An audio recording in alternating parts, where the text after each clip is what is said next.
journaliste.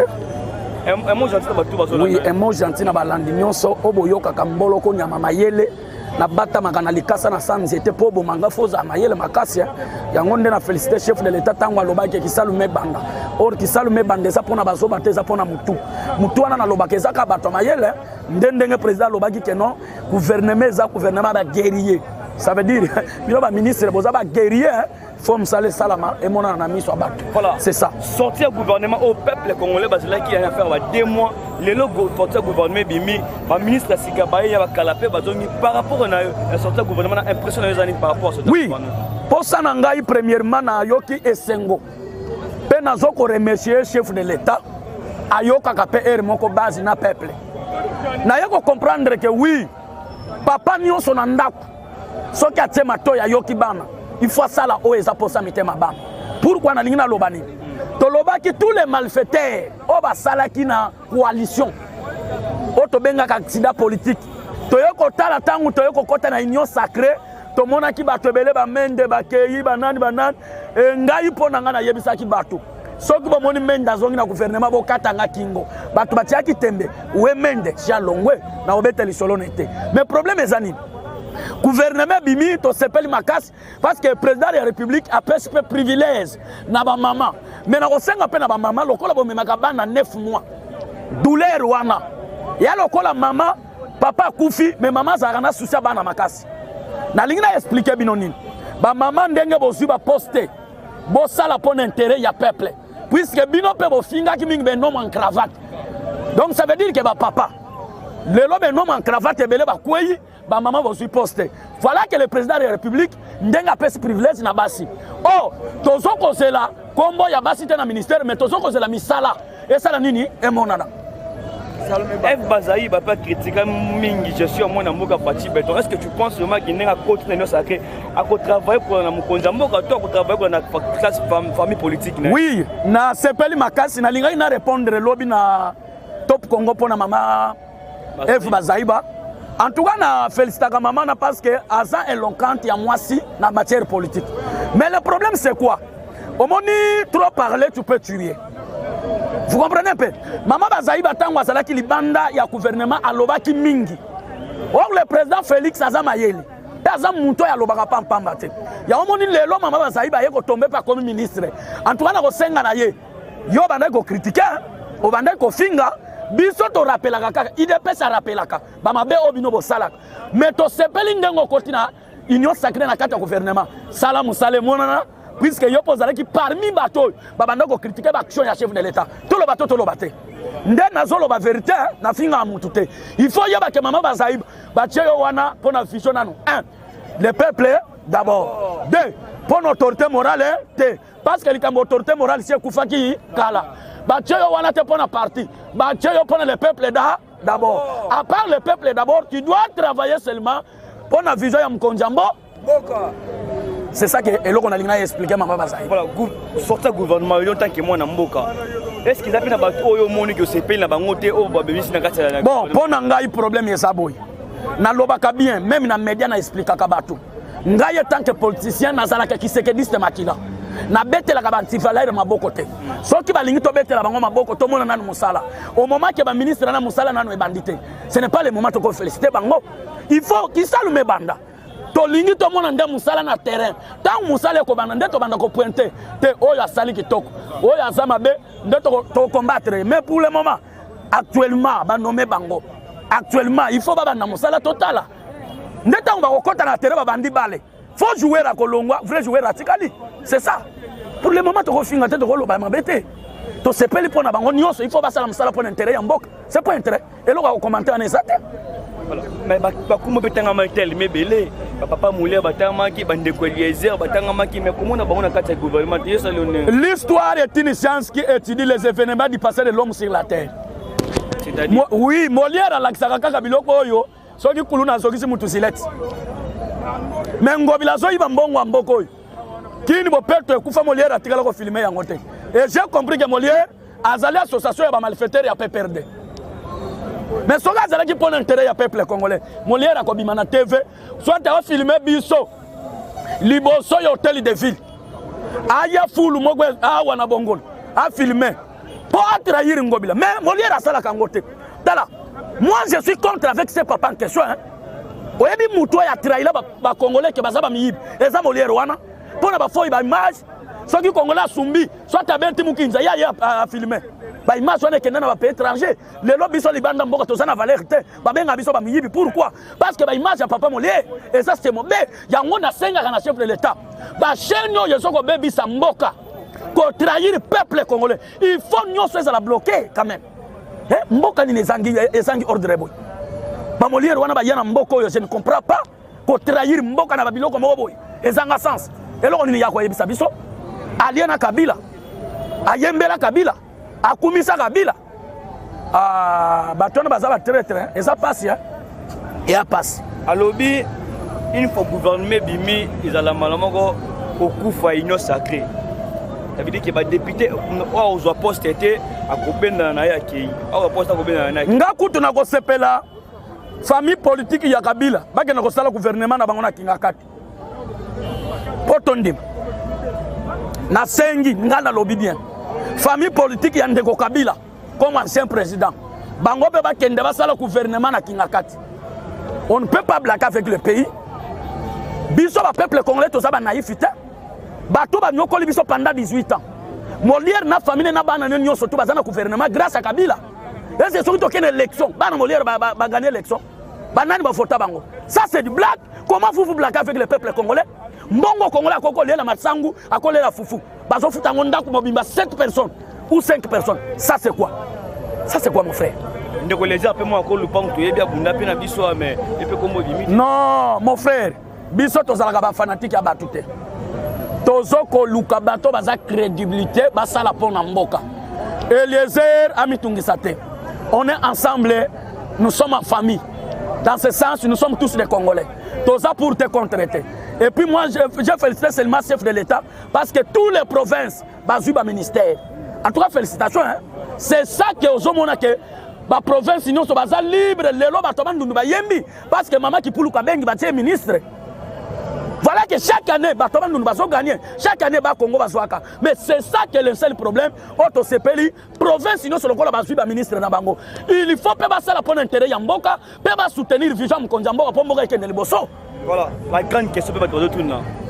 Moi, Namboka Jama Kaoun 5 député à l'Union Sacrée. ABC Bango Boy. Oyo Kombo na yeko bimate na liste de gouvernement abangate. Na ba société na entreprise publique qui paie. Babanga tibele bakomo na wango kobima bandeko balobi est-ce que kobima kombo na kati ya gouvernement za cop que za cop te pour so comme ministre okozwa mona ministère to so comme binto ke pat national ozo pe mbongo national est-ce que wapi place ya peuple congolais na kati ya discours mona mboka na lingi na expliquer loko moko moni tango boblaka kana Jean-Marc Kabunda tozonga ka muke azali mutu ya koblaka na yete to kenena muke conséquence ya liboso tozwaka Tangu batu babomeli biso papa numéro 1 ya parti. Nani oya maîtriser parti lelo to komatina pouvoir. C'est Jean-Marc Kabunda. Papa, Jean-Marc kwa mona kazalaka na kanda même si pas ya bande kwa FCC wana. Parce que tous ces gens-là, oh baboma batu ya IDPS, baboma peuple congolais, Jean-Marc Kabanda Kabunda seulement pour le peuple d'abord. Et jusqu'aujourd'hui, ce type en question à cause du peuple, ba longolien ensemble. À cause du peuple, Babomele Moine, à cause du peuple, Jean-Marc, Badekilisaye quand même. Papa, Moutouazanga Gamabete na vie. Mais pour Jean-Marc président, Kaboun, Tebotika, Totika qui fanatique, Nalobela Moutou fanatique, mais na Yebi Jean-Marc va bien au Asali pour le parti UDPS et comment on a pouvoir. Moi je suis reconnaissant, Nazar reconnaissant. Pena Yeb Sara Jean-Marc Kaboun, avec Jésus, un jour, comme président de la République dans ce pays. C'est une science. Papa, toi qui m'as tombe ma élévation ya kanabi tumba. Botika Jean-Marc, botika biloba loba. Na yebi ke bato bazolo biloba loba na ezali bato la mugana bato FCC. C'est le temps hein. Pour na yebi déjà Martin Fayulu basangana ki na PPRD pour passer la bloc na bango opposition, ngana encourager bango. Donc c'est ça. De vos qui toko pe mongo ya bato la muka lobi ki gouvernement o ezanga juste réconfiguration à coalition FCC cash par rapport à ça au kolobani. Bazo refait.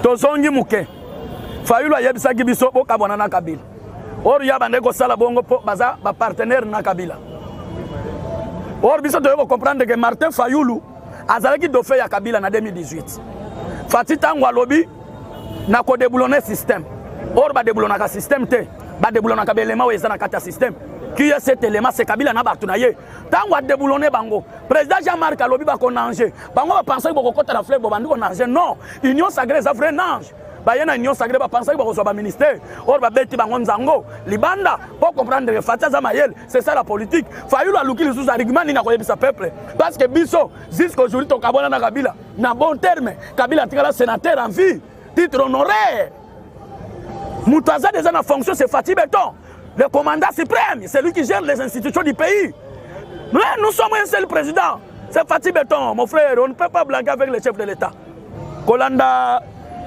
monsieur secrétaire ya CDT nazo expliquer ce que vous en argumenté bozonga une école de formation ya politique place Martin Fayulu à Bandela bozonga toko ilaksabino ndenge nini action politique basala yango puisque banda bo bandi soki il s'agit la muka telema vanda tambola tozomona pe réaction na ngote en tout cas awa pena mawa plein tolanda nini biloko wana te aujourd'hui la vie a union sacrée un peu la critique to kolo bandenge mona mboka Shadara lobby parce que lobby ba député nyonso oyo balanda ki miel na kati ya union sacrée ba moni kunila grassement dedans kalate ba do zonga ba famille politique na bango nazo ko dresser message na monsieur Shadar ndakala en question balanda biso bien ngai na ko préférer PPRD ezala batikala ki ba député misatu na union sacrée babima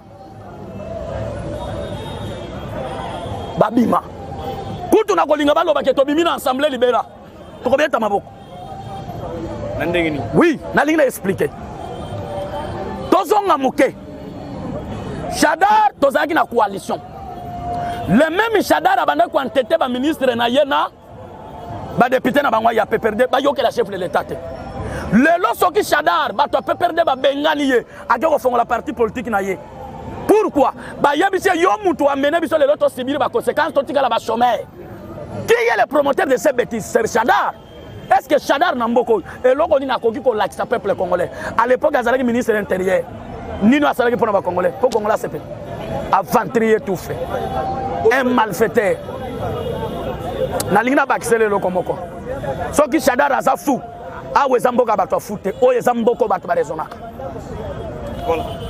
Aujourd'hui, le peuple congolais se pose tant de questions de savoir la position de Mwana Mboka Moïse Katumbi na Jean-Pierre Bemba. Bangomi balé lelo bazana kati ya union sacrée, bangomi balé lelo bazana kati ya lamuka.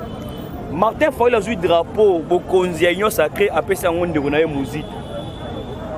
Malamoko Mwana Mboka Moïse Katumbi a dit moi aussi je prends automatiquement la présidium ya la muka komona ke bangomi balé ba komi ko la bokonzi na la muka alors que bazana kati ya union sacrée ça veut dire que un plan dedans un peu na kati ya libanda qu'est-ce que tu peux expliquer na ba union qui bazolo dans ce moment oui moi dans ma personnalité eza argument nanga pe appui nanga je regrette beaucoup tout d'abord pour Moïse Katumbi pourquoi Moïse Katumbi retourne au pays grâce au président Félix voilà de 1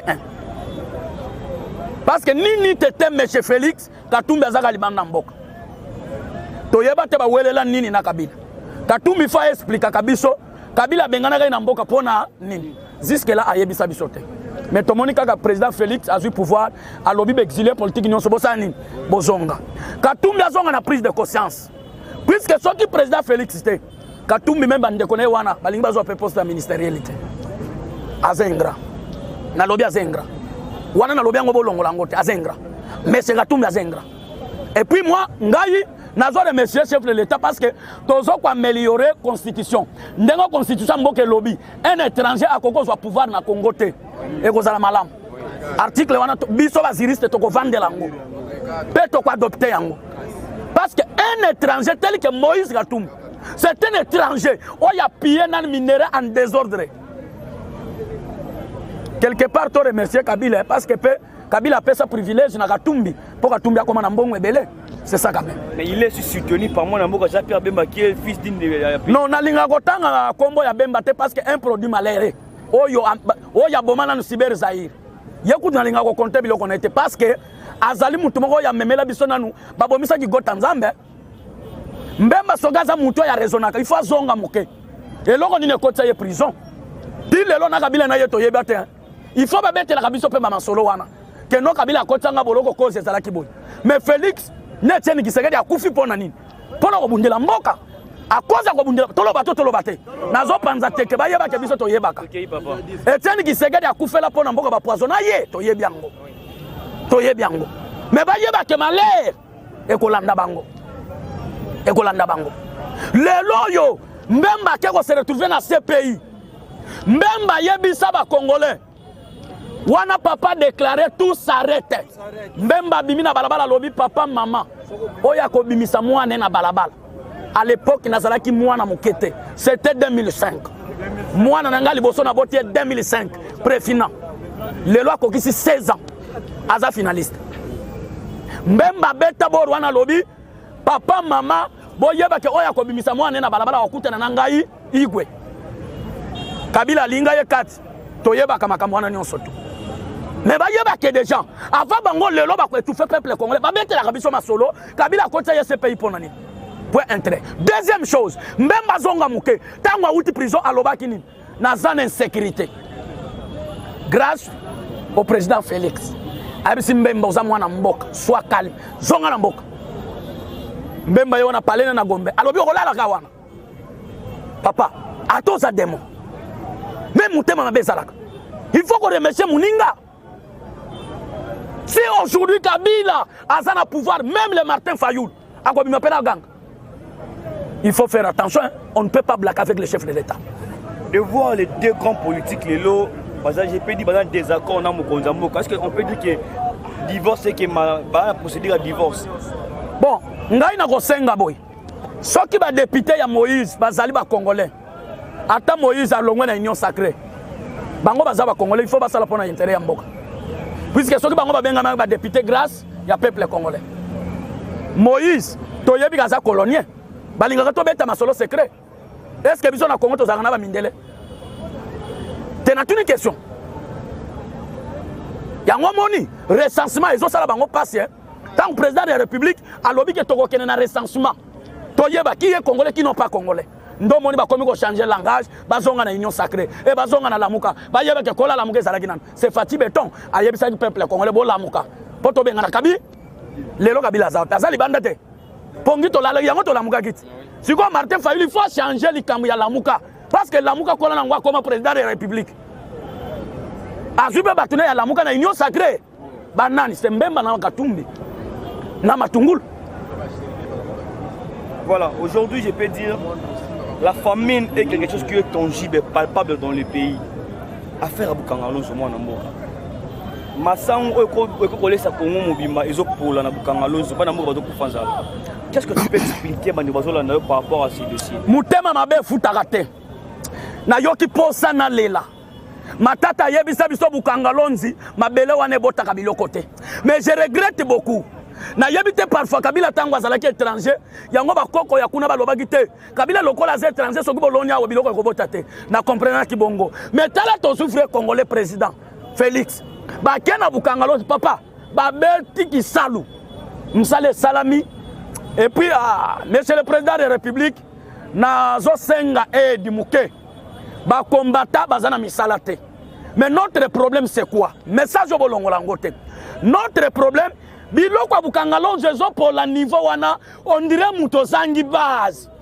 Monsieur le président de la République zonga muke na base.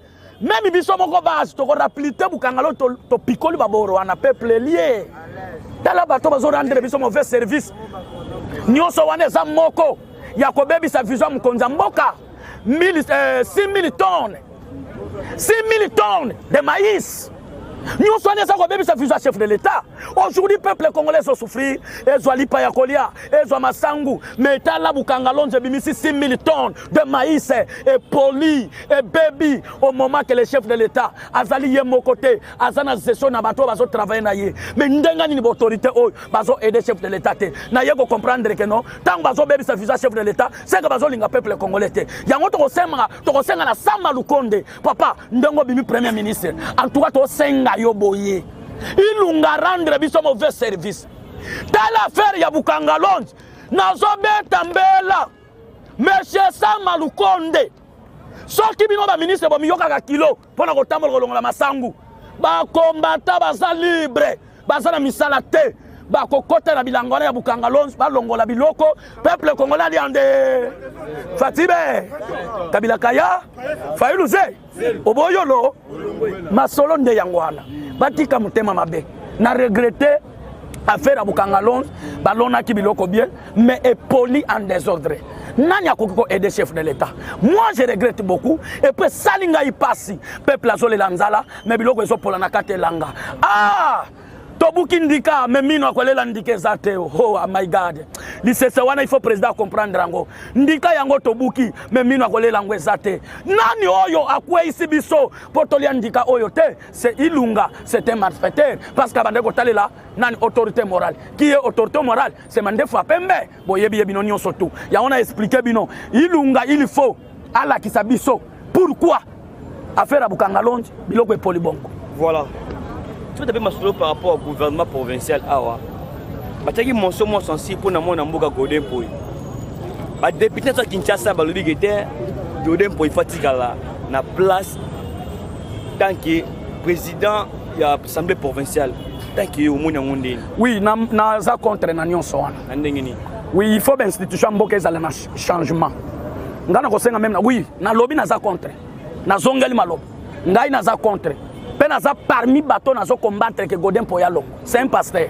Okay. Il faut zonga la mambo église. Yango na lobaka mingi, ba pasteur batika politique, bango bazonga na église. Politique batika la biso ba moloko ba nyama mayele bakola politique.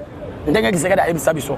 Na senga kana 5 Kabila zo rendre bino mauvais service, or bino boza basana na nzamba. Basango, bozonga na monde église, botika politique Kabila abundana na Etienne Kisekedi wa mulumba na peuple congolais to bengana ye ba yokate Kabila tinda bato ba viola ba sango conséquence ba masere ba beta mamai alors kuna ngana zate mais na lingi na expliquer loko moko Godin Poy soga linga mona conséquence ya peuple congolais akomona yango pourquoi banda kota place wana na mona rappel loko asala kate président hein eloko ni na sala à l'Assemblée provinciale. Papa, ça la nina sotuna. Est-ce que si vous Godin Poy ça la de l'autre côté? Donc à soi comme bon mboka. Mais peuple a souffrir. Pardon? 18 mois tous les députés ba futamité. Tolo baté. Godin Poy ya longo. To yebi que $12,000 ngobila bimisaki pour ba corrompre ba député mususu pour ba tika Godin Poy. Na lobby $12,000. $12,000. Oh yo ngobila bimisaki po ba kwesa nani te Godin Poy. Ndo moni Godin Poy atika. Est-ce que kolongo ya mwana mboka na ombungu est-ce que c'est une situation politique to basala nga pas longolais par rapport à des pouvoirs qui va bloquer. Maintenant nous ne sommes pas en politique, maintenant nazo beta le soleil à quartier. Nerombungu c'est mon vieux. Oto vani na bango na quartier. Ava commandant. To yebi kopia bando sala mena obeta ngote. Bango ba yeba ka teke non. Biso toza bazoba, toza batamayele. Nerombungu c'est mon vieux. L'avenir de la paix. Nous parlons d'abord du colo ya biso na se. C'est là malembe na zo expliquer loko moko. Na lingina expliquer loko moko. Oyebi muyibi. Oyebi muyibi. To yiba ka biso mibale. Soki to yibi ngombe. To bombi. Siko yo lingo lekelanga. Na osani. Ofunda. Na o reverset. Ngobila na Nerombungu. Papa, bonjour mon atteint on y surtout besoin distraire chef de l'État. Gouvernement ya sama le compte de Toboyo te. Tozana procès, maman procès Toboyango. Voilà. Nasilisa. Toboy maman procès parce que peuple azo c'est la procès te. Toboy bo wumi sabiso na makamu ya kozala ke budget na ba fotete. Peuple azo c'est la lipe kita, dollar kita. Botika ba aventure. Maman ba procès wana c'est déjà passé. O bo kangi pe to moni bénéfice te. Kamera bo kanga ye mbongo ebele. Abimisa tilelo. Botika ba aventure peuple les autres souffrir. Il faut faire attention. Mais Nerombungu baliaka na ngobi. Ba camarade. Et puis az incompétent. Et tant qu'en matière juridique, Nerombungu dossier nyonso kolega, il faut comme na cabinet na ye, directeur ya cabinet na ya Zwango. Avec comme na maboko ya yemoko, il faut directeur ya cabinet salani a vérifier yango. Maintenant comment Nerombungu numéro 1 na yo azali. Yo ko travailler ndengani. Il faut nzele ou te pas numéro 1 na yo. D'autre part, Ngobila il a raison. Problème est que Nerombungu il faut expliquer biso bien. Na landa ki na tefa lobby, ba Congolais bo sunganga na président Félix a sunganga. Omoni ki ndoki ndenge comme ça ba toi. soki ozuki ndoki ya mokolo okoma zoba Nero Mbungu azobelela ba congolais tia azalaki vice gouverneur asaleli biso ni po biso tobima na balabala to soutenir ye aventurier monene toki malé na suka mais Tanganyika pe plénière assemblée provinciale isilaki te bitumbe bimaki vuya par nini ezolenga na kati ya mboka mona bon omoni na wuti ko expliquer batu balandi nyonso balandaka biso même ba diaspora makambo mboloka lobaka nazalaka na raison boyeba ke batu wana nyonso bozomona na gestion ya président Félix bazali ko bimisa chaque mois makambo po ba étouffer chef de l'état alonga na eloko moko te yango ngai nazo senga na chef de l'état soki alandi distraction ya bato o kuna batiaki motion problème na biso peuple kono to ana besoin ba motion te zowe soki asali bien atikali tozoluka nde bato bazosala malamu mais soki azosala mabe tomoni ke motion na oui eza na mabe il faut asala nini alongwa mais pour le moment to ana besoin biloko wana te papa o bakangelaki biso DG ya nani o bakangelaki biso boye papa to ana besoin peuple ali pas en désordre dollar ekita misale kota batika ko distraire chef de l'état na loba to na loba te boni ba fantiri boyeko kaka ba motion bino ba député talambule beti to tuko teka ba mai na ba opi ba 3000 na poste bango ba lelo ba kolia kitoko kaka biso to ba motion voilà batika ba fantiri wana ba motion on vraiment arriver à la fin de notre émission vous êtes tellement nombreux de nous suivre.